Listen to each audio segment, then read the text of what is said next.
2 जानेवारी महत्त्वाचे दिनविशेष.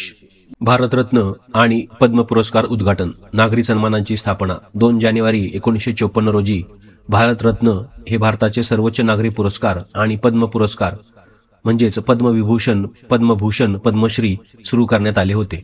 2 जानेवारी 1757 रोजी रॉबर्ट क्लाइव्ह याच्या नेतृत्वाखाली ब्रिटिश ईस्ट इंडिया कंपनीने कलकत्ता पुन्हा ताब्यात घेतले. ही घटना भारतीय ब्रिटिश सत्तेच्या विस्ताराची सुरुवात ठरली.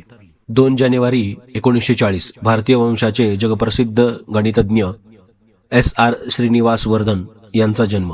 1959 भारताचे माजी क्रिकेटपटू आणि 1983च्या विश्वचषक विजेत्या संघाचे सदस्य कीर्ती आझाद यांचा जन्म. 1960 भारताचे माजी क्रिकेटपटू रमण लांबा यांचा जन्म.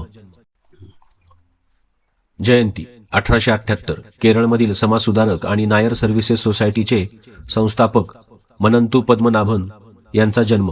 स्वातंत्र्य लढ्यात आणि अस्पृश्यता निवारण्यात त्यांचे मोठे योगदान होते.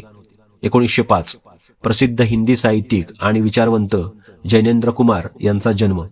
प्रेमचंद यांच्यानंतरचे हिंदीतील सर्वात प्रभावशाली लेखक म्हणून ते ओळखले जातात. पुण्यतिथी. स्मृतिदिन. क्रांतीवीर भाई कोतवाल विठ्ठल लक्ष्मण कोतवाल हे भारतीय स्वातंत्र्य लढ्यातील एक विस्मयकारक नाव आहे. 2 जानेवारी हा त्यांचा स्मृतिदिन. या दिवशी त्यांनी मातृभूमीसाठी बलिदान दिले होते.